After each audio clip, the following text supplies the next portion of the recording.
Hello friends, welcome to प्रोअप YouTube channel. UPSC CSAT 2021 का question explain करेंगे। Question correct the difference between two digit number and number obtain by interchanging the position of the digit is 54। Okay, तो पहले हम two digit number देखेंगे। Two digit number क्या होता है? देखिए, टू डिजिट नंबर जैसे अगर हम एक नंबर लेट कर लें कि 12 हो गया। ओके, 12 जो हमारा टू डिजिट नंबर है। अब 12 में जो नंबर है जिसमें कि वंस के प्लेस पे हमारा 2 है और टेंस के प्लेस पे 1 है। ओके, अब हम अगर इसके लिए एक फॉर्मूला डिराइव करें कि इसका क्या फॉर्मूला हो सकता है नंबर का, जिसमें हम टू डिजिट नंबर को फॉर्म्ड कर पाएंगे। ओके, तो इसके लिए हमारा नंबर जो बनेगा, यानी नंबर का जो फॉर्मूला फॉर्म्ड होगा वो इस तरीके से बनेगा 10 इंटू टेंस। तो टेंस की जगह पे क्या हमारा है 1 हो गया, प्लस वंस, वंस की जगह पे क्या है 2 हो गया। ओके, इसी तरीके से ढेर सारे अगर हमें टू डिजिट के नंबर बनाने हो तो उनके लिए हम एक नंबर लेट कर लेते हैं कि हमारा टेंस के जगह पे जो होगा वो x है, ये हमारा टेंस प्लेस है, और वंस की जगह पे हमारा y हो जाएगा। तो इसके लिए हम अगर नंबर बनाएंगे जो टू डिजिट नंबर फॉर्म करेगा, यानी to digit number form by x and y, वो नंबर हमारा क्या बनेगा 10 इंटू टेंस। तो टेंस की जगह आपका x हो गया और प्लस वंस, वंस की जगह y हो गया। ओके, यानी ये हमारा फार्मूला बन गया टू डिजिट नंबर का। ओके, अब इसे आप ध्यान में रखेंगे। तो हमारा जो टू डिजिट नंबर का फॉर्मूला हो गया वो 10x प्लस y हो गया।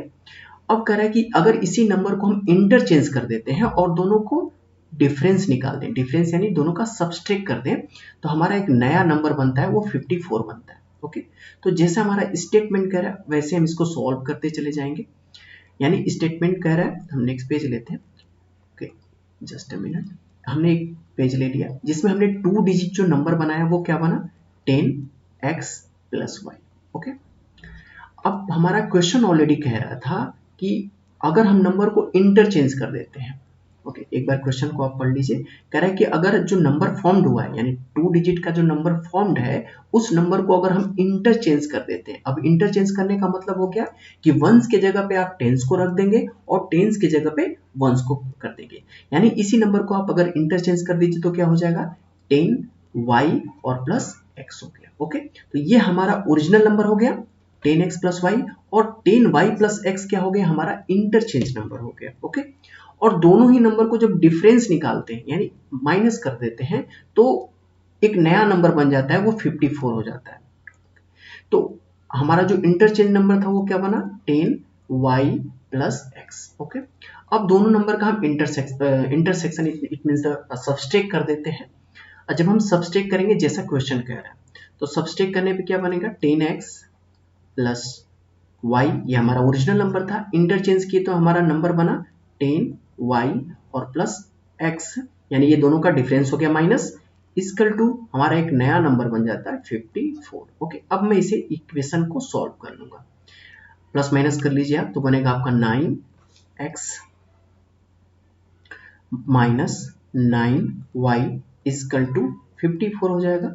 ओके, इसमें से 9 कॉमन ले लीजिए, 9 कॉमन लेकर के इधर डिवाइड कर दीजिए तो बनेगा x minus Y equal to 54 upon 9 होगा, और 9 से 54 को डिवाइड कर देंगे तो 6 हो गया।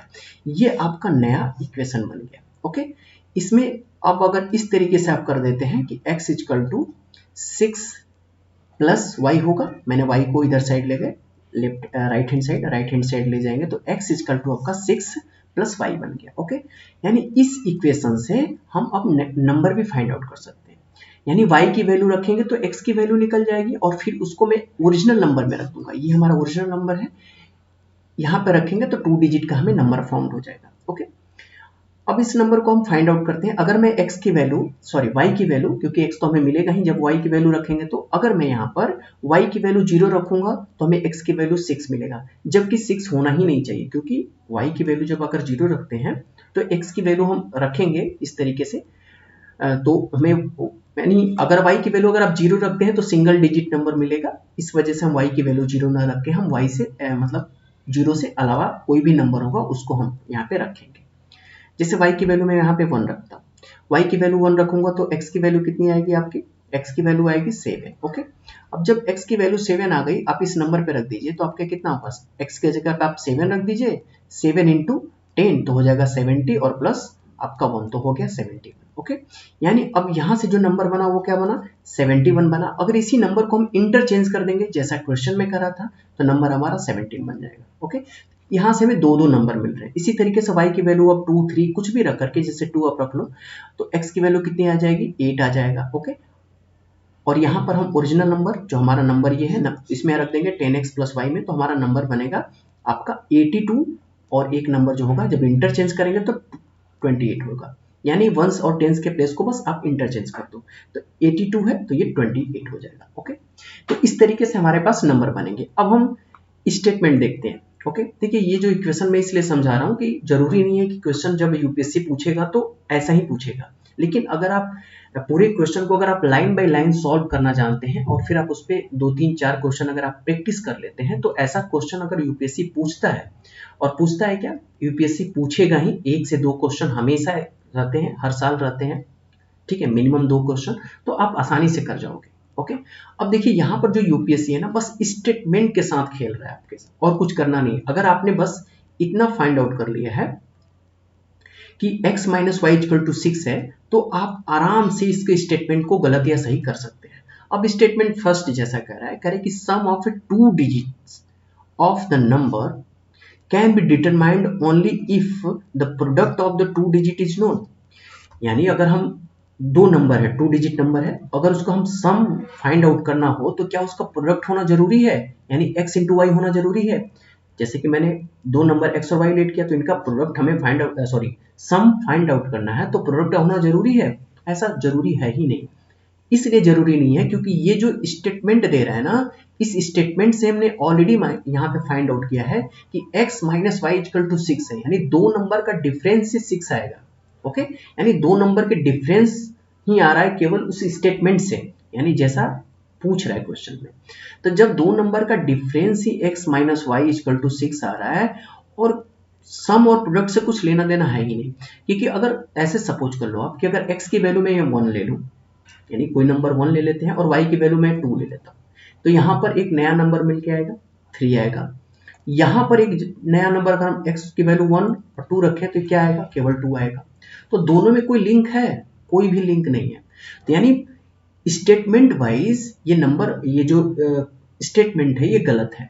ओके, क्योंकि ये किसी भी नंबर का सम उसके प्रोडक्ट से कोई लेना देना नहीं होता, बिल्कुल डिफरेंस होता है। ओके, तो यहां से भी एक कैंसिल हो गया, और इस पे आगे और भी बहुत सारे लॉजिक है जिसपे आप सोच सकते हैं। ओके, जैसे मैंने अभी यहाँ से एक लॉजिक सोच के आपको बताया, क्योंकि आप अगर केवल क्वेश्चन को पढ़िए तो वहां से एक अलग लॉजिक आप सोच सकते हैं कि जब क्वेश्चन ही कह रहा है कि दोनों का डिफरेंस केवल 6 आ रहा है, तो सम और प्रोडक्ट से तो कोई लेना देना है ही नहीं। ओके, और अगर सम और प्रोडक्ट को ही अगर आप एक जगह ले लेते हैं, जैसे मैंने यहाँ बताया, सपोज कर लो कि केवल हमें स्टेटमेंट न दिया, ये पूरा क्वेश्चन न दिया हो, केवल स्टेटमेंट दे दे, तो भी इस दोनों क्वेश्चन का कोई लॉजिक नहीं बनता है। यानी किसी भी नंबर का सम और मल्टीपल अलग अलग हो सकते हैं, उनसे कोई मतलब ही नहीं है कि उसका, अगर हमें सम लाना है तो उस नंबर का मल्टीपल होना चाहिए, ऐसा कोई लॉजिक ही नहीं है। ओके, जैसा मैंने अभी यहाँ पे बता दिया कि आप कोई भी नंबर 2 चूज करिए, उसका सम अलग आएगा और दोनों नंबर का प्रोडक्ट अलग आएगा। ओके, तो पहला स्टेटमेंट आपका गलत हो गया। सेकेंड स्टेटमेंट कह रहा है कि the difference between the 2 digit of the number can be determined, तो ऑब्वियस डिटरमाइंड, यानी जैसा क्वेश्चन पूछ रहा है वहां से तो हमने दोनों का डिफरेंस ही तो फाइंड किया है, 6 होगा। ओके, और इस तरीके से बहुत सारे नंबर होंगे जिनका हम अगर डिफरेंस करेंगे तो 6 आएगा। कह रहा है कि ऑलरेडी डिटरमाइंड कर सकते हैं ना, तो डिटरमाइंड तो हो ही रहा है। यानी अगर पूछ रहा है कि x minus Y equal to 6 है, तो x और y बहुत सारे ऐसे नंबर मिलेंगे जिनको हम अगर सब्सट्रैक्ट करें, यानी डिफरेंट निकाले, तो उसका डिफरेंट कितना आएगा, 6 आएगा। जैसे आप सपोज यही कर लो, अगर आपने x की वैल्यू 10 ले लिया, y की वैल्यू आप यहाँ पे 4 ले लो, तो उसका डिफरेंट क्या आएगा, 6 आएगा। यानी स्टेटमेंट को फॉलो कर रहा है ना, बस।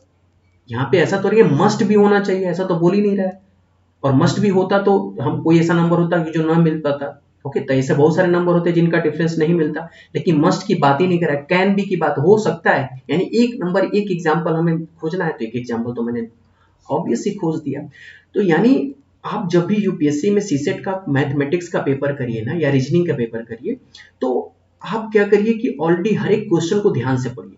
यूपीएससी कोई भी फॉर्मूला बेस्ड क्वेश्चन बहुत ज्यादा नहीं पूछता है, वो केवल आपका कॉन्सेप्ट चेक करता है और ये देखता है कि आप किसी भी क्वेश्चन को कितना केयरफुल तरीके से हिट करते हैं। ओके, क्योंकि क्वेश्चन में ही उसके जो स्टेटमेंट होते हैं, क्वेश्चन होते हैं, वहीं पे सारा का सारा लॉजिक छिपा होता है। जैसा कि मैंने यहाँ पे आपको 2 स्टेटमेंट को पढ़ के बता दिया। ओके, आई होप कि आप लोग इस क्वेश्चन को अच्छे से किए होंगे, आप सभी लोगों ने किया भी होगा। ओके, तो मेरा बस जो मोटिव था इस क्वेश्चन को थोड़ा डिस्क्राइब करके चीजों को आपको लिंक कराना था, बाकी तो आप लोगों ने इसे किया ही होगा। ओके, तो मिलते हैं नेक्स्ट वीडियो में। Thank you for watching.